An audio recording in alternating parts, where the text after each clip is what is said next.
a picture of you and Hmm. these wonderful bees here. Uh, okay, so yeah, thank you everyone. My name is Jasmine Leith. I'm the Farmers of Color Network membership coordinator. And today we have Corinne Matthews of EcoSun Farms joining us to talk about beekeeping on a budget.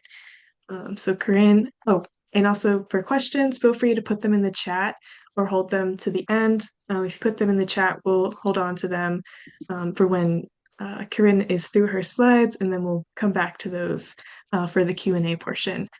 And with that, I'll go ahead and pass it over to you, Corinne, to get started. Sorry, Thanks for being Jess. here. One quick ask. If you are on the Yes, call, because I know sometimes Zoom doesn't capture the correct names, if you could just drop your name in the chat, just let us know who's attending, that would be great. awesome. Thanks for that note, T.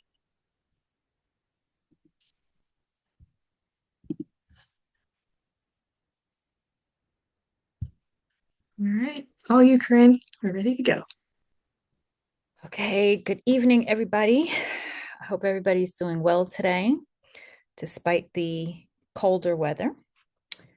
I walked outside this morning and I was just angry because it was so cold. um, but we're going to talk about bees today. Bees, ironically, keep themselves at 94 degrees all year long. So in the wintertime, you never want to open the top of your beehive when it's very cold out because they are bunched all up together to huddle and stay warm. And ironically, in the summertime, they fan themselves to keep cool. So they probably were not complaining this morning. So we're going to talk about beekeeping on a budget this evening. They're just beekeeping in general is not a inexpensive venture to take part in. But there are some ways that I have found that you can save a little bit of money.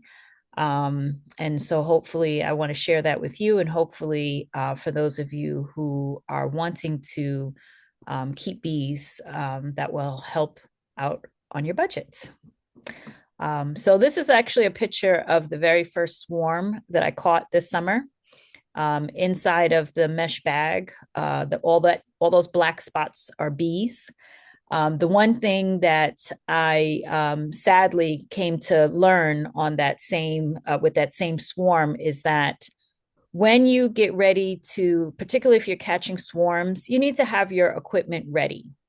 I unfortunately got home with my swarm. I did not have my equipment ready. I was painting hives. I was doing all kinds of things. And the bees decided this is not the home that we want because it's too small, it's not ready. And by the time I got my nicely painted hive outside, they were gone and they swarmed on. So, okay, we can jump to the presentation. By the way, how many people who are on the call currently have bees?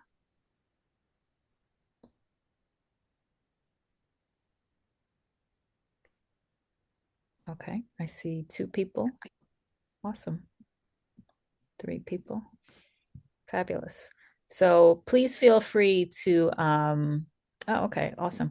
Please feel free to, when we get to the discussion part, please feel free to jump in and share any tips that you've learned along the way in saving money with your bees. Oh, wow. Okay, awesome. Here come the nukes.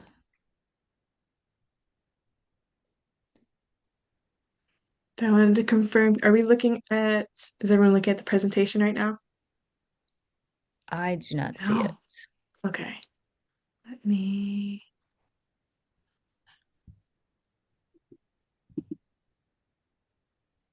All right.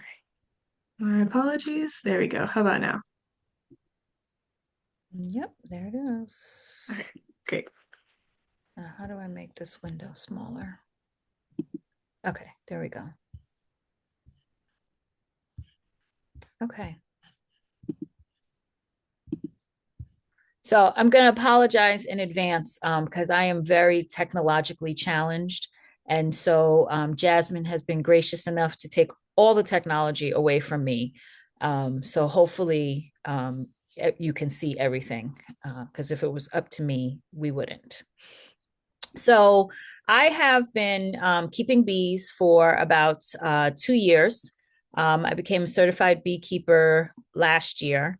I had 3 hives last year. I lost one to a swarm, and right around September, I lost another hive to wax moths.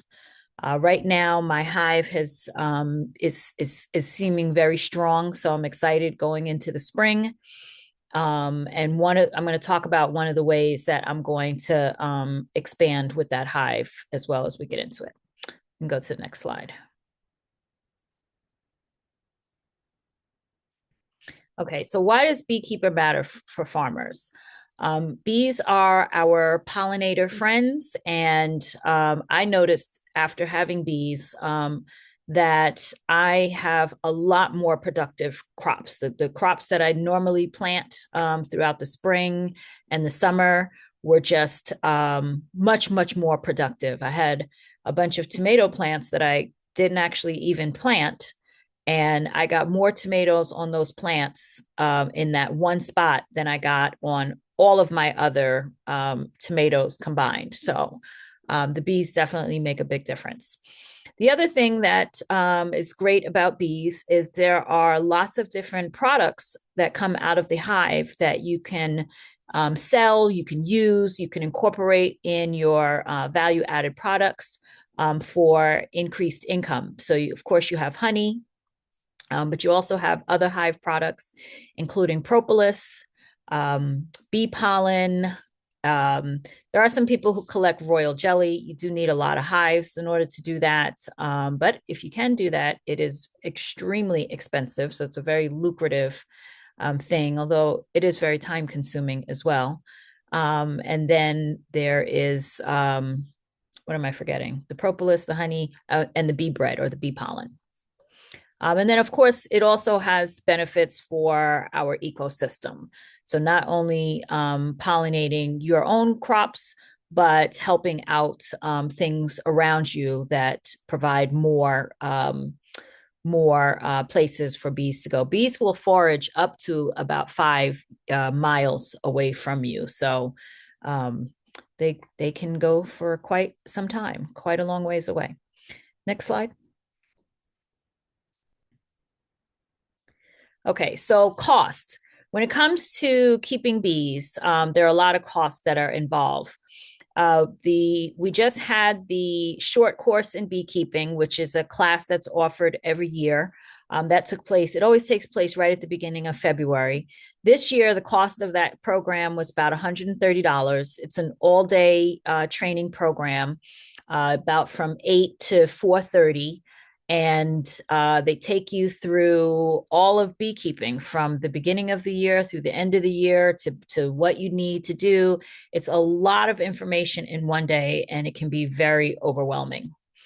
Some people take the class, but some people, there's a lot of people who keep bees who don't have the class. So there are a lot of other ways to learn beekeeping outside of class.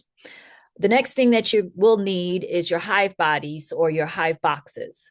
So a brand new box, if you buy assembled in the store and painted, because you always want to paint your boxes, because you're always making boxes from untreated wood. You don't want to use pressure treated wood when you're making your boxes. So you do need to paint them with an exterior grade paint to protect them.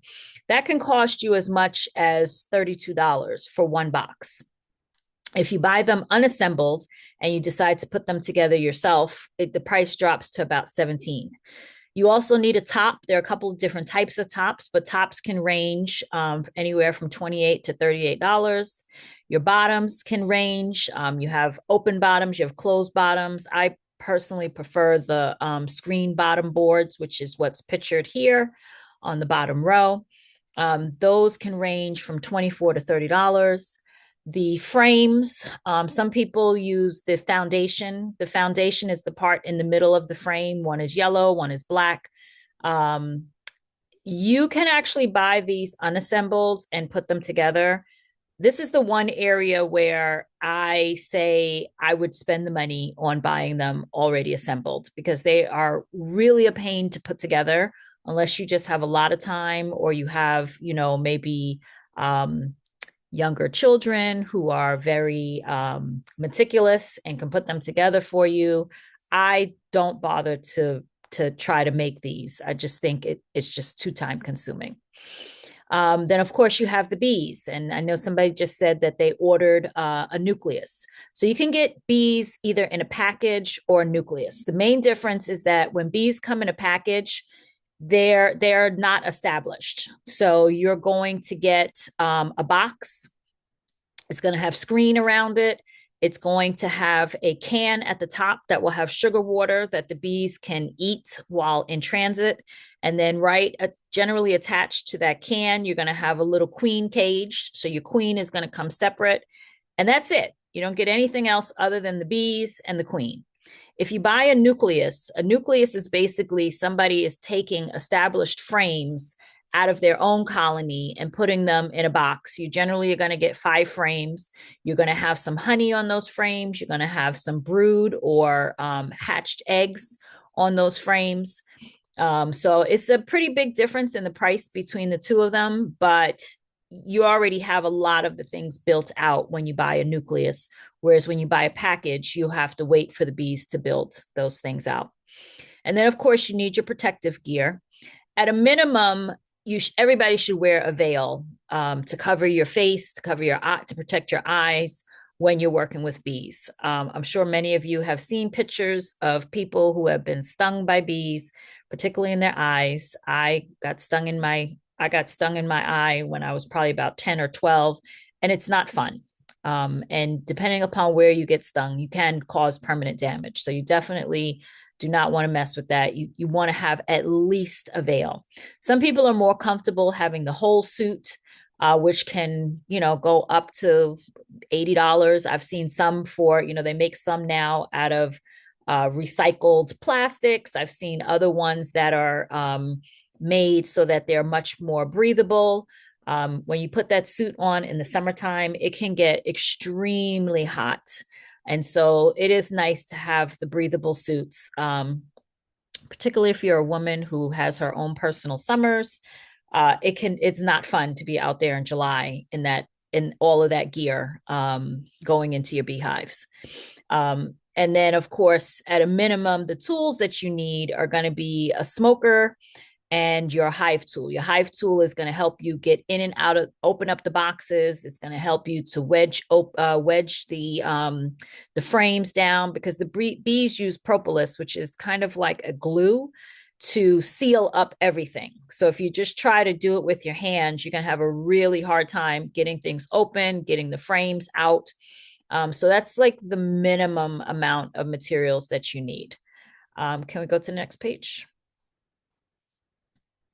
So when you add all of these things up, and again, this is the minimum. If you only bought one box and you got the cheapest, protective gear and the tools, and then you got a package, you're already spending about $311. And if you get bees early in the spring, Georgia, the one nice part about Georgia is we always have a pollen flow in Georgia, which means your bees are always going to be out getting pollen. They're going to be collecting nectar. They're going to be making honey. So, and in the springtime, they are very busy. You are going to outgrow that single box very quickly. So I can almost guarantee within about a month to maybe 6 weeks, you're going to be ready for another box. And that's, by the time you add up the box plus the frames, that's another $100. So, you can spend anywhere from $200 to $500 just on that one frame. Okay, next. So I don't know about you, but I am always looking for something that I can buy from other people. And there's a lot of used bee equipment out there. I'm all over Facebook Marketplace looking for a variety of things. And I almost always see used equipment for sale. So while used equipment in some areas is a great thing, When it comes to bees, you have to be really, really careful with getting equipment that has been used by somebody else. The primary risk with getting secondhand especially bee boxes, is that there are several very contagious and deadly diseases for bees, such as American foul brood or European foul brood, that can get caught into the beeswax. And you're going to have some beeswax in an old frame just because that they get wax on the frames. You're going to have some wax on the box. And those diseases are very easily spread. Both American foul brood and European foul brood will wipe out your entire colony. And there's, especially with American foul brood, there's no coming back from that. Generally speaking, when you do have that disease, you usually need to burn your boxes and get rid of them. You also can have contaminated comb. You can have things such as wax moths. You can have some structural damage. You know, when you're having to constantly take your hive tool to wedge open the top of the box or to pull out the frames, sometimes they come apart. I can already see areas on my hive where the top is coming apart in the corner. So I will have to do some repairs to that as well. And then sometimes you have cases where somebody might decide, hey, I'm going to build my own box. And maybe they don't have the same dimensions that the hives do in the store. And so that can give you a lot of problems when you try to fit your own equipment in there. So you have to be very careful when you're buying used equipment. Next slide. So what is a way that you can acquire bees for free or for low cost?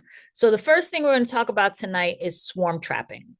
Swarming is a natural process that bees go through. You will tend to see a lot more swarms in the springtime. What happens with swarms is that the bees decide in their current living situation that that's not working for them. If the queen runs out of room to lay eggs, the hive can't continue unless she has more space. So if that happens, bees will decide they'll send out the forager bees, and those foragers' job is to go and look for a new place to live. When they come back, they will take the queen will take half of the bees from the colony, and they will swarm and find a new place to live. There are ways for you to prevent swarms in your own hives, and the main piece is really just not letting those conditions take place. So if you see that you have, maybe 7 to 8 frames filled out in your hive, excuse me, or at least 70 to 80%. So if you have a 10 frame hive, if you have 7 to 8, if you have an 8 frame, if you have at least 6 frames filled out, you want to go ahead and add another super or another hive box onto your bees, onto your beehive, and add additional frames so that the bees have space and the queen has space to lay eggs. That's one of the easiest ways to prevent swarms. You can also, when you inspect your hives, you'll see swarm cells inside of the hive. So if the hive decides that they're going to swarm, the queen is going to lay, or the nurse bees are going to create a new queen. And the way they do that is to feed those eggs additional royal jelly. So everybody gets royal jelly in the beginning, but if there's going to be a queen, she will keep on getting royal jelly. So you'll see those swarm cells generally on the bottoms of your frames. So if you see what looks like a queen cell near the bottom, it tends to be a much longer cell. It's all closed up. If you see those, it means your colonies are getting ready to swarm, and you want to make sure you correct the conditions in there that is making them want to swarm in the first place. Another option for acquiring bees is to get a nucleus, which again, somebody on this call said they just ordered some nucleus from another beekeeper. So they're bringing in a new colony. They're going to bring in 5 frames. Those frames are going to have bees on them. They're going to have honey. They're going to have brood on them. And then that person will add 5 empty frames if they're in an 8 colony box, they'll add 3 frames. If they're in a 10 colony box, they'll add 5 frames. And now you have a whole new hive. And another way to get bees for free is, again, if you're coming into the spring with a very strong hive, you can actually split your own colonies. So again, you would take some honey from your hive, you would take some brood or eggs from your hive, and you would take some bees. So you might have about 3 frames that you put into a new box. You'll add some empty frames, and you'll just let that colony build up on its own. But you'd only want to do that if your colonies are strong. Next slide. Okay, so swarm traps. You can easily build, I'm not going to say easily, you can build out swarm traps depending upon your skills will determine whether it's easy or not. This is a swarm trap that I built the other night. And basically what I did was I made 2 nuke boxes. Again, remember the nuke boxes are smaller boxes, so they hold 5 frames. I took 2 nuke boxes that I built, and I attached those together with the little mending plate that you see in the middle. The reason that I did that with the boxes in this manner, because there are lots of different ways to build a swarm trap, but the reason I chose to do that with the 2 boxes is that if at another point in time I need a nuke box, I can simply pull these boxes apart and use this for something else. And then when swarm season starts again the following year, I can put it back together and I can use this as a swarm box. I like to make sure, we're a smaller farm. So I joke and I say that if you're on this farm, you have to have at least 5 different jobs. We don't really have a lot of use for, single. If you can only do one thing, this is not the place for you here. So one of the things that you'll see on this box here is a lot of times when you see bee boxes, they'll have handles that are cut into the wood on the side. I decided to put these blocks. There's one on the front and there's one on the back, because generally speaking, when you hang a swarm trap, you want to hang it up high. Now, I wouldn't go 20 feet up in the air, but when I show you a picture later on where we hung this, it's about, it's at least 10 feet up in the air. And again, it's really about a safety thing for the bees. If you hang it very far down and other things can get to it, like squirrels or chipmunks, maybe the neighbor's dog can get access to the swarm traps, the bees are not going to feel comfortable and they're not going to choose to go into the swarm trap. So you want to go a little bit up high. And I thought that these handles would make it a lot easier, especially if you're on a ladder, to grab the box and climb down. The other thing that I did a little bit different on these swarm traps to make it easier for more beginning builders. Typically, when you see bee boxes, you'll see they use dovetail joints. So you have like the where one piece comes out, one piece goes in, one piece comes out, one piece goes in. Those joints are very, very strong. So they're really great for allowing your boxes to last for many, many, many years. They are not at all beginner friendly to create those joints. So on this particular box, what we did is I cut in what's called a rabbit joint. So you can see on the edge, on the corner, how the wood looks very thin. All of these boards are about 3/4 inches. But I just cut, and you'll see in a later slide, I cut a little bit out, and that gives a rabbit joint is a little bit stronger than just a butt joint, which is just taking 2 pieces of wood and putting them together and screwing them on the side. Again, this is going to be hanging. When bees fill up these boxes can get pretty heavy. So you don't want your box to just fall apart in the tree or fall apart when you're trying to bring it down out of the tree, because you will have some very angry bees, and that's not a good combination. So you can also make these with, I've seen people make them with just a sheet of plywood, where you take the plywood and again, you cut out, a front, a back, 2 sides, and a bottom, and you just screw those together. One thing I will say is when you're putting these boxes together, never just screw them together. Always use a wood glue, particularly an exterior grade wood glue. That wood glue is so unbelievably strong. You could take the box and tear it apart, and the wood would rip up before the glue joint came apart. So just putting screws in, especially if you have butt joints, is not a very strong way to reinforce your hives. But if you add glue plus the screws, those things are going to stay together forever. Okay, next slide.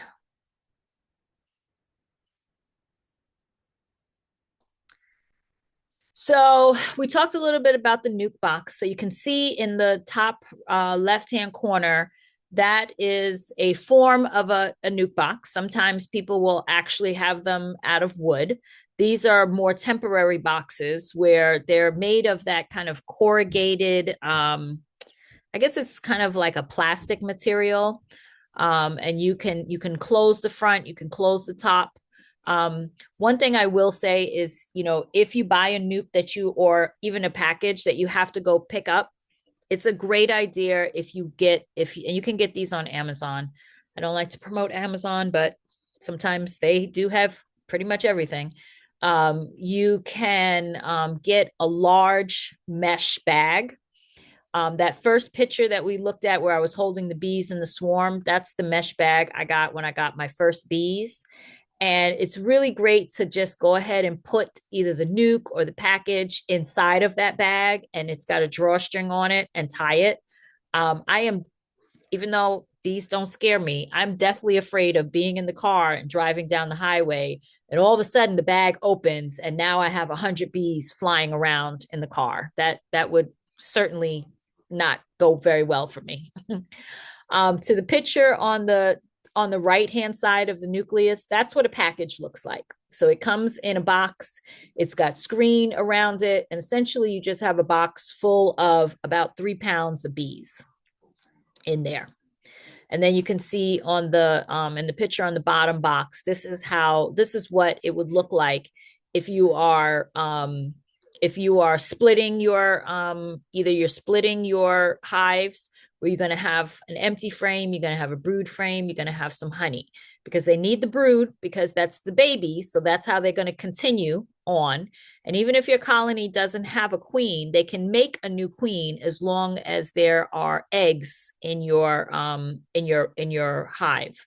And then of course the honey is what they're going to use for food. Okay, next. So here are some strategies or ways that you can make your hives. If you can make a swarm box, you can make your bee boxes as well. There are a lot of videos, and I gave you, there's a reference section towards the end of the presentation with a few videos, a few YouTube videos from some folks who are making bee boxes or swarm traps.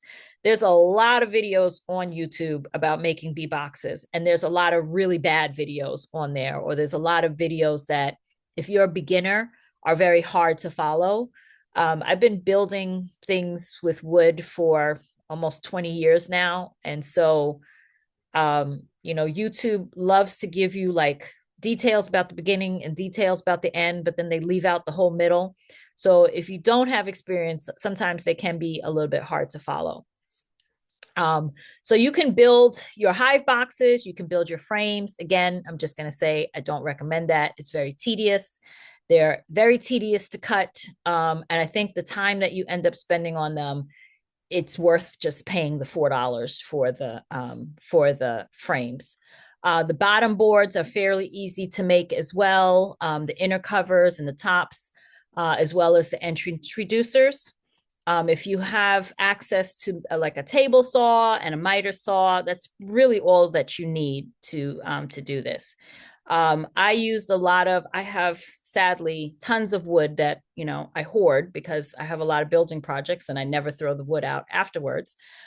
So I use a lot of that type of wood to make my swarm traps. The wood that was pictured in the box before, Lowe's and maybe Home Depot too, but I probably tend to go to Lowe's a little bit more often. If you go into the back in the lumber section, a lot of times they'll have a cart back there or just a pile back there with wood that has been, either broken, it's warped, it might be damaged in some kind of way. but it's usually marked down 75%. So that wood that I built that swarm trap with came from there, and I was able to buy a 1 by 12 by 12, which is normally about $50 for, I believe it's about $50 for that piece, or maybe $30 for that piece. But I got it for 75% off. So, sometimes if you pick up wood and maybe it looks a little wonky to you, you put it on the floor and it's rattling back and forth because it's not really flat. I would ask, hey, can you reduce this? Because a lot of times they will reduce that kind of stuff.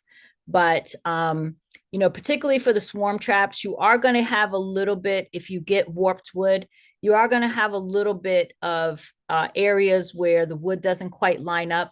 But again, it's a swarm trap and you're only using it temporarily. So it's not as big of a deal. I think it becomes a little bit bigger deal when you're trying to do it with your boxes, because sometimes it can be a little bit hard to fit them together. And you do want your boxes to line up well. Pallets, you have to be really careful if you decide to use pallets. I know some people use pallets. There is a way to identify what your pallets carry. Sometimes your pallets can carry some really bad stuff, and you don't necessarily want to build a home for your bees out of that, because it can be off-gassing different fumes or chemicals, and you don't want to contaminate your bees or your honeycomb, or definitely not your honey, because people are going to be eating that. So you have to be really careful with pallets. I don't remember, there's some kind of marking on there, like H something, something, something, that indicates that they are, they don't have exposure to chemicals or something like that. I didn't actually look that up, but oh, thank you. Heat treated pallets. Perfect. So yeah, you want to, if you do decide to use pallets, you do want to look for that so that you're not using something that's that can be contaminated. The other thing too is like I belong to a maker space. And so there's an area in the maker space next to the wood shop that when people have projects and they have scraps that are a decent size or usable size, not, I cut a 2-inch piece and I threw it in the pile. But sometimes they have leftover wood that's in decent condition, and they just put it out for anybody to take. So that's another great way to get free wood. Next slide. Okay, so the other thing you have to be concerned about with bees are pest and disease management. Just like the plants on our farm, pest and disease is always an issue. So there are what we call mites. Mites are very, very, very tiny. They can be very problematic. They can actually kill an entire colony. There are some people who believe in natural beekeeping, so they don't treat with chemicals. That's a choice that you make. But mites can, like I said, they can get overwhelming and they can kill your whole colony. One of the things that I use to help control my mites is I use what's called a screen bottom board, which means that there's a screen on the bottom of the hive and then a board underneath there. And I use diatomaceous earth on that bottom board. The reason why you want the screen above it is because if your bees land in the diatomaceous earth, it can kill them, because basically it's like very sharp shards of glass for soft-bodied insects, and that's how it kills them. So you want to make sure you can't use diatomaceous earth if you have a solid bottom board. But I just bought a bag of 50 pounds of diatomaceous earth, and I think it was about $25. I'm not going to use 50 pounds probably in like the next, 10 years of beekeeping. So it's a very inexpensive way to treat mites. So the mites they can sometimes, when the bees, they groom each other. And so sometimes the mites will fall off. And if they fall down and fall through the bottom screen, they will get killed by the diatomaceous earth. You can also use for small hive beetles. They sell these traps. You can see it in the top picture. It's a little plastic trap It's probably a little bit harder to see, but you'll see some brown things at the bottom of inside of those traps. Those are small hive beetles. Small hive beetles, when you open up your hives, you'll see them. They're pretty easy to see. You will see them running around all the time. If you see them, I usually try to smash them, but sometimes there's so many that by the time you smash them, you've ruined all of the honeycomb. But I buy these traps again from Amazon, not promoting Amazon, but I paid about $8 for 10 traps. And what you do is you put oil in the middle of the trap and you pour vinegar on the edges, on the ends of the trap. Again, things that you generally have at home anyway, so you're not spending a lot of money on those. And you can slide them in between the frames at the on the top of your boxes. And what happens is the small hive beetles are attracted to the smell, and they will come over. I think I said you put oil on the ends and vinegar in the middle. I think I said that backwards, but they fall into the oil and they can't get up. They can't get out. The other thing I've learned to use, and you can see on the bottom boards, that's a Swiffer pad. And I was telling somebody, you can go into a store and buy a box of, and it could be store brand Swiffer pads. It doesn't really matter, because what happens is when you spread it out and you can see a new one on the right hand side. I just put that at the top of the hive, and several months later, it looks like what it does on the left hand side. And the beetles crawl over the Swiffer pad and they get stuck in there. So it pulls out quite a bit of them. Now, some of your bees will climb over that Swiffer pad and also get stuck. Not a lot, but there are some stuck bees on there. Sadly, I tried to loosen one up and I ripped her in half. It was very traumatic. So, I wouldn't suggest that. But there are some commercial products that you can buy for these to control mites, as well as small hive beetles. But again, they tend to be a lot more expensive. Next slide. So when you're looking at your integrated pest management, again, just very similar to taking care of your plants, you want to monitor your hives regularly to see if you see small hive beetles, again, which are very easy to see. Mites are going to be really hard to see. Mites will attach themselves to the belly of the bee, and essentially they get into the brood, and they will grow on your brood, and they will basically like eat the fat bodies out of the bees, and that's how they kill them. So you can do a combination of like mechanical and biological controls again, but monitoring is very important, because if you see the problem ahead of time, it's a lot easier for you to try to treat something versus coming back after that pest has already taken over. I mentioned that I lost a hive to wax moths. Wax moths make this kind of spider webby, stringy looking substance in your hives. Had I opened up my hives a little bit early, I probably would have seen that, and I could have tried to handle that problem earlier.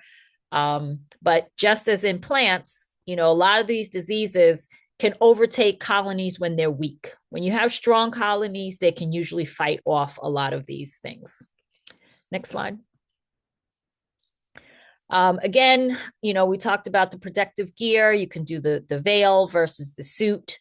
At a minimum, you should have a veil. Some of these things can get very expensive.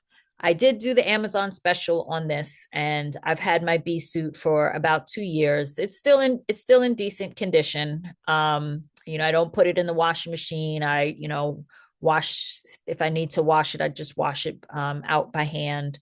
But I think I probably paid about $50 or $60 for, I just have the jacket and the veil.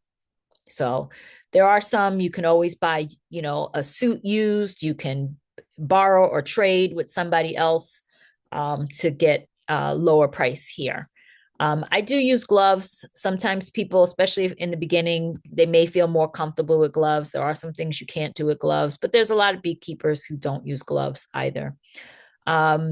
And I've never used necessarily boots, but I do make sure that, when I dress to go into my hives, I don't wear shorts. I've seen people wear shorts. I don't like getting stung. I think it hurts. So I try to cover up. Leggings are not the best idea just because it's easy to get to your legs and sting you. But again, if you have baggy pants, you can even take Velcro and just, tie off the pants at the bottom, just so you don't have any bees flying up your pants, which is not fun. I've seen that happen to people. Next slide. Another great thing to do is to partner with local beekeepers, especially, even if you do a training class, like I mentioned, that short course basically throws like all the bee knowledge at you in 8 hours. And when you walk out, at least for me, my head was spinning. I probably remember the first thing that was said that morning and the last thing that was said that afternoon. And I decided I'm so overwhelmed. I don't know. I don't remember anything, and I'm not ready to keep bees.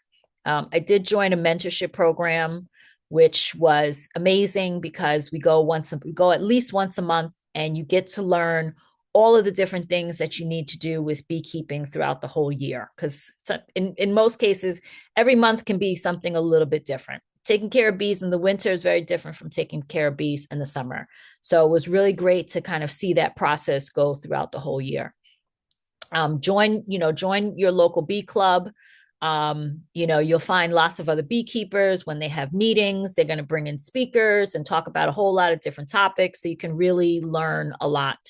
The Metro Atlanta Bee Association, MABA, which is where I belong, has a ton of members that don't even live in Atlanta, in some cases, maybe not even Georgia. But the nice part about their meetings is all of their meetings are online. I think the membership is about $40 a year, but all of their meetings are online. So even if you're out of state or far away, or you just don't feel like driving to the meetings, you can still see the meetings on Zoom. And then, of course, if you have large numbers of people, when it comes to buying things, you can share the cost with other beekeepers as well. Next slide. So again, here's some of the resources.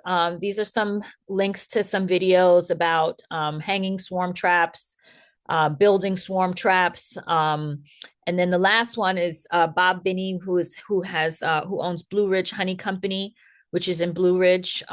We did a field trip there last year with our bee club, and it was great. We got to see how they process honey, how they bottle honey, all these different things with the honey, the wax.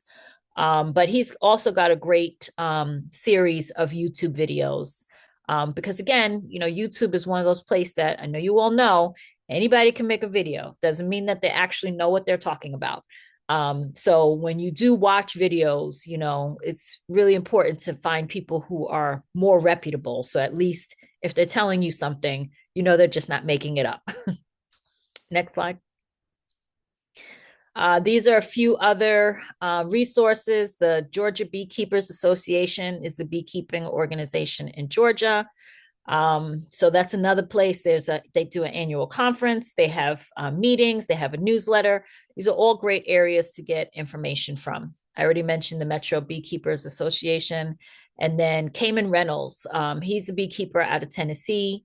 He runs the NABI conference that just took place in, I think it was the end of January. It's the North American Bee Expo. It's the largest conference in the United States. So he also has a YouTube channel. He was actually our guest speaker last month at Metro Atlanta Beekeepers, and he was fabulous. But this is another, I think I put, ignore the GBA at the end of that. I did not delete that. Okay, next slide. I also found these things, and again, you're going to have to do a lot of your own research because this can kind of point you in that direction. But as we all know, a lot of things that were federal monies that used to cover certain things no longer do cover those things anymore. So I'm not, at once upon a time that this probably was all the case, that these are places that you can do some cost sharing and get funds to work with pollinators. I don't know if that's still a priority. So I apologize if any of these are up here and they're no longer doing that. But these are just some different places that, a lot of us have already have these kind of programs that we're using, but you can kind of take these and, incorporate your bees or your pollinators into some of these programs and get either money for it or do some cost sharing with it as well. Next slide. This is one of the other programs, the Conservation Steward Program, that's on that list. And then Doc's Healing Hives. I actually participated in this program last year. It is a program for veterans or immediate family of veterans. This was put out through, I believe I found out about it through UGA, but they have a program. This was a really excellent program. It was a great mentorship program. You go out there, it's an overnight program. They put you up, they feed you. It's Tim and his wife do this together. They're really, really nice folks. You will walk away with equipment. So you'll have, I believe we had 4 boxes. You get a deep box, 3 mediums, you get the queen excluder, the entrance reducer, you get a smoker, a hive tool, you get all this equipment that they give you as part of the program. And then they do something similar to the short course where you have some training, you assemble your boxes there, you can paint your boxes there. So you can really do a lot of it alongside other folks. And it is a very, it is in a very supportive community. I see Tim all the time at different conferences. And like I said, they're just great folks to know, very resourceful. So that's another program that you can look into. And they usually start taking applications around this time of the year as well. Next. Again, there were some, these are 2 other programs. I'm not as familiar with these programs, but this is some of the programs that I found when I was doing some of my research for the bee grant, as well as the UGA honeybee program. Next. And this is my contact information. If you want to reach me, feel free to email or call. That's our social media page as well. I also wanted to say that because we are a small farm, I just want to throw this out there. If you are in Georgia, preferably the metro Atlanta area, I have been looking for a farm to house bees. So if any of you after this have said, oh my gosh, this is too much, this is overwhelming, I'd love bees, but I just want somebody else to take care of them, give me a call because I'm going to be getting a couple of hives this year. And I would love for them to live on a farm and have all the pollen and all of the nectar that they can get. So thank you. I appreciate it. And then there's one video, there's a small video at the end that I just wanted to show you a little bit more about the swarm trap.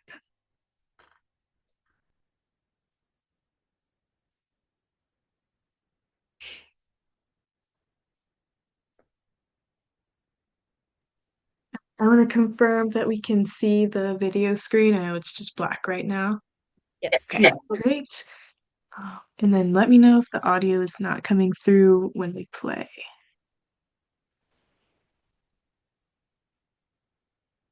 I don't think there's any audio.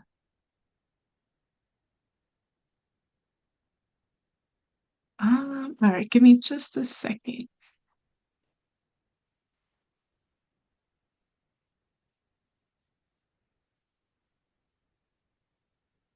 So this is essentially that same swarm trap I showed you. You do want to paint your boxes if I didn't mention that before.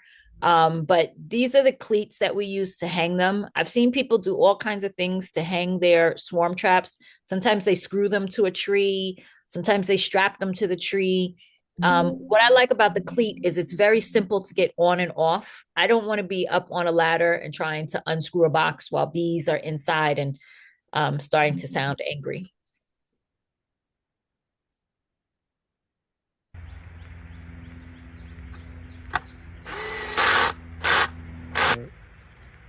Okay, so before we hang this, Do we have sound? We do. Tree, we're going to add this product called swarm lure to this. Swarm lure is going to give the bees a sense of smell of bees. We want this to seem like a home that they want to rehome into. So we're using some old bee frames that have a little bit of wax still on them so they can get that scent as well. And then we're going to take some of this and we're going to do one spray on the inside in here. And then we're also going to do a spray near the entrance. And on here, I'm just going to open up the bottom entrance for now. So we'll leave that one open.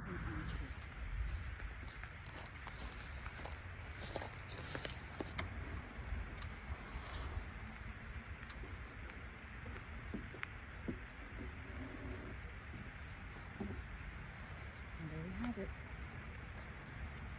First swarm trap, 2026.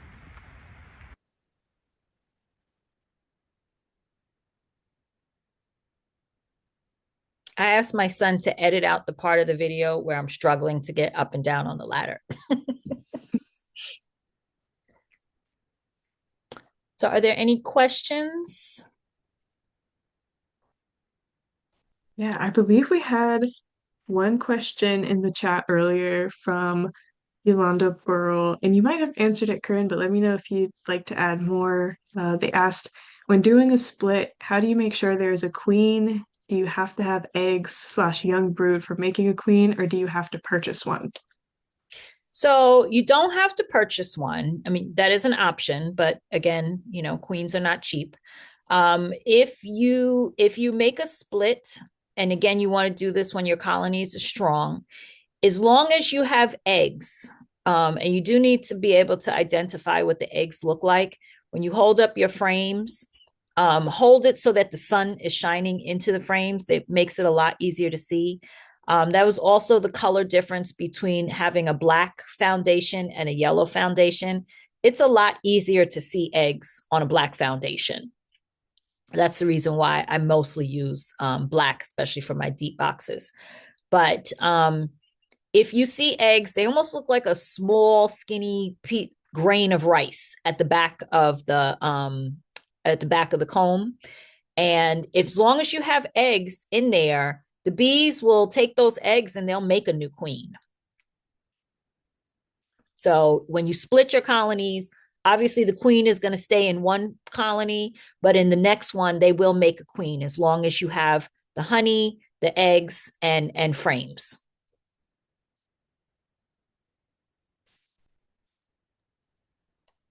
And then, oh, by the way, in that picture, that's a swarm in my hand.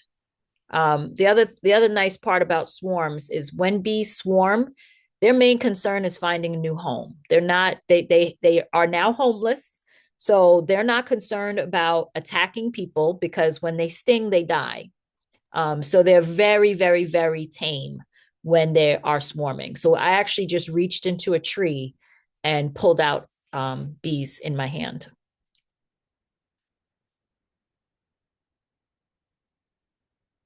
I think that they are going to send out the slides when they send out the recording. That was my understanding. Yep. After this, we'll be sending out the recording, Corinne's slides, and her contact information. And we had one more question in the chat from earlier. Someone asked, do you put the diatomaceous earth on the screen? I think that was in regard to the pest management with the bottom boards and where that placement is. Can you go to the slide where it has like all the cost of the different equipment and the pictures? I think it's like the second or third slide. Yes, I can. Thank you. So on that, not that one, the one right before One this. more. Okay. So if you look at the picture on the very bottom that has like, it looks almost like an opening in there, that's a screen bottom. When you have the screen, there's a place for you to slide in a piece of, it's like a corrugated plastic. So when you put your diatomaceous earth, you're going to put it on that corrugated plastic, and it's going to stay right underneath the screen. And the screen prevents the bees from going in there. But the holes in the screen are large enough for the small hive beetles to fall through the screen and fall onto the diatomaceous earth. So the screen side is going to be facing the bees, and the diatomaceous earth will be underneath that, so the bees can't get to it. Thank you. You're welcome. Right. We had one more question in the chat. Chloe asked, how often do you check your swarm traps? So I will, this particular one I hung up in my yard, which, you know, can be a little bit controversial because if I catch a swarm in my own yard, it's going to take a little bit more effort to get them to stay in my yard. You know, sometimes you catch a swarm that, you know, you might be a few miles away from your home and you bring them to a new home. So it's a little bit easier for them to acclimate and stay. But if I catch it on my own property, I need to keep them in the box and not let them out for at least maybe 2 days so that they can get used to there and kind of like almost forget where they came from. So I will, because it's on my property, I'll check that one I mean, I literally can walk out the door and check it to see. And you generally will see bees swarming around it, flying on the outside. Sometimes they might beard on the outside, so you see a whole lot of bees. If you put up swarm traps in other places, which is my intention, you do need to check them. I mean, I wouldn't go weeks without checking them. I would try to at least look every few days. Once a swarm decides, oh, they're gonna, you know, check out this box over here, they might not stay too long. So, you know, they might be there for a day, they might be there for a few hours. So, you know, you do want to kind of check fairly often. You don't have to go like 6 times a day, but you definitely want to, you know, check it out. I would say at least every 2 to 3 days, especially as we get into spring, because that's really, you know, big time swarm season. What's happening is you have all these bees that were overwintering.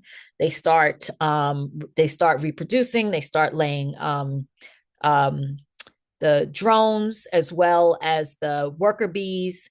And it's very easy for those hives to fill up very quickly because somebody didn't come and check them. And then they say, well, there's not more room in here, so we're going to swarm.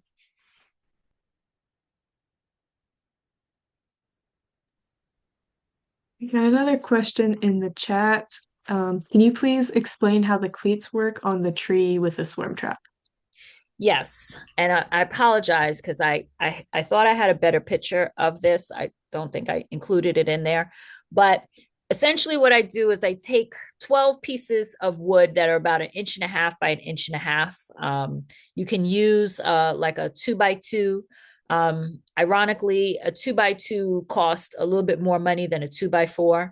So now what I do, because I built 30 of these yesterday for another beekeeper who puts up a lot of swarm traps in the spring. And so I buy a 2x4, I cut it in half. And so I have 2 vertical pieces, and then I take 2 horizontal pieces. That just gives the trap strength. On the 3rd horizontal piece, I cut it like a triangle. So I turn my blade on a 45-degree angle, and I cut it that way. So on one end, the point of the triangle is facing up, and on the other side, the point of the triangle is facing down. So when I put the 2 pieces together, they lock into each other. And so it just sits on top of that. When she sends out the slide material, I have some drawings of like the different cuts and the measurements and whatnot for the swarm traps. I'll make sure I put that the cleat in the diagram there as well. But essentially it just it fits, the two pieces fit into each other so that they can't come apart. So like if you ever were hanging something, sometimes you see mirrors do this. If you're hanging a very heavy mirror on the wall, you have one piece that attaches to the wall, you have another piece that attaches to the back of the mirror, and they kind of overlap each other. And so they can't come apart. That's the same way the cleat works. But I know it I'm not sure explaining it gives you that picture, but when you see it in the picture, you'll see how it works.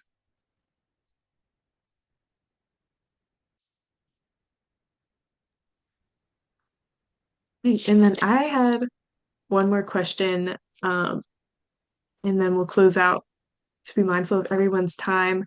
I saw when you were hanging your swarm trap in the video, you were using a little spray, and in one of your slides, you mentioned either swarm lore or lemongrass oil. And so, just in the nature of this being beekeeping on a budget, just curious, like, what is the cost of getting proper swarm lore? Do you have a preference of using, something that's bought versus something that's, made at home, or like Sure. the lemongrass oil?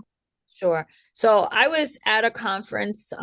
We went to the International Bee Conference last year, and there's always people selling that there, and I got probably like 20 samples.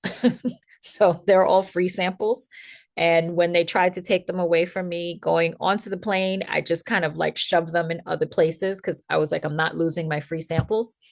But you can actually make your own swarm lore. Linda Tillman, who is just a gem in the MABA club. She's got a really, this woman is like 80 and she's got like the best YouTube page. I'm like, she does way better videos than I could ever do. But she's got a really great YouTube page. And she has a video on there where she tells you exactly how she gives you the recipe for the swarm lore. And basically it has lemongrass oil in there. So you could make your own, or you could buy some, but you can certainly make your own. I don't know if planting the lemongrass around there helps. It's kind of like when people tell you, "Oh, here are the plants to keep mosquitoes away." But if I plant a basil plant and that basil plant never moves, it doesn't keep mosquitoes away because it's the smell that the mosquitoes don't care for. So unless that plant is actively moving in the wind, the volatile organic compounds that create that smell really aren't coming off of that plant. So having lemongrass like that is kind of the same thing. So I don't think just having lemongrass planted is going to help.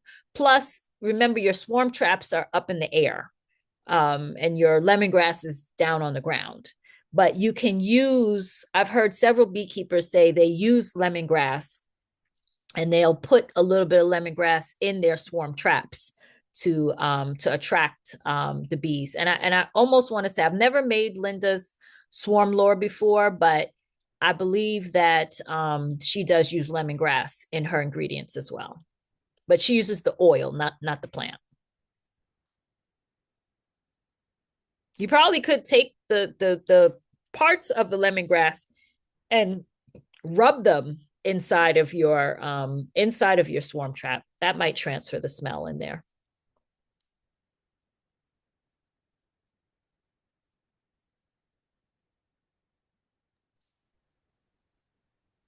I think we will close out there, about 7 minutes over. Corinne, I just want to say thank you so much for joining us today and sharing all of your resources and knowledge. I'll put your contact information up here one more time in case anybody who wanted it didn't catch it. But for everyone who registered for tonight's webinar, we'll be sending a follow-up email with all of these resources Corinne shared, her slides, her contact info. And yeah, thank you all so much for coming out tonight. Thank you.